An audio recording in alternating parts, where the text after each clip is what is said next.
I got quite fortunate. I was blessed to be able to tear away the ego completely, because when you come back from a near-death experience, you can no longer identify with this, or with thought, or with pain, with your story of the past anymore. So for the rest of the world, what you see once your third eye opens and you've shed that identification is you see the separation, you see the suffering around you everywhere. So the key to dissolving what you've been conditioned into, that you're this body, you're this shell separate from the totality of humanity and all of life, is you need to stop making an identity out of the thoughts that you're thinking. And you need to stop attempting to get love by making an identity out of your pain and out of your past, your story, that life story. Because the more you reaffirm who you think you are, the more you embed it.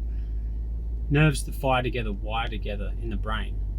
So the more you identify with your pain, the more you're going to be bound to it. The more you're identified with the madman in here, that running commentary, that talking voice in your head, the more you're going to be bound by it. So you disidentify it through present moment consciousness, being fully present and bringing gaps into the madman in your head or madwoman in your head.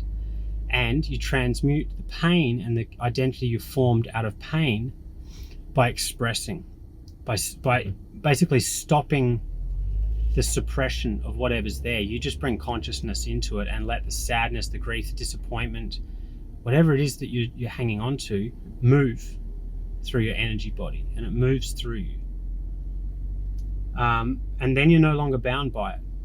Once you stop suppressing and you stop trying to get from other people, you realize, hang on, if I can observe an emotion and not react from it, I can't be the emotion. If I can watch a thought as consciousness itself and observe that thought, then the moment you observe that thought, you're now back in the driver's seat. You're exercising the first step of my model of transformation, ACE, exercising awareness. And once you observe the thought and you realize, well, hang on, if I'm not my thoughts and I'm not my story of the past, I'm not the pain. I am not the pain that's in my body. Maybe go through what I've been through, 4 radical facial reconstructions, and then you can look in the mirror and say, well, I'm also not this physical shell. Then what am I? And it's one of the most liberating experiences you can ever go through as you dissolve the ego and come to realize that you are the observer, you are the loving consciousness beyond form, beyond names, beyond time. And then you start to emulate the prophets of old. You start to emulate the divine. And it's the shedding of the ego and the end of suffering. You liberate yourself from pain, because it's only through duality and ego attachment that we experience such levels of suffering. Okay, so there you go. It's the present moment awareness. Become fully present with this moment. Shorten the gap. Watch this little madman, this little running commentary. Watch it. You can choose to act on it or not. And practice through repetition. You'll slowly start to realize, hang on, I don't need to react out of this pain. I can just bring consciousness into it and not be bound by it.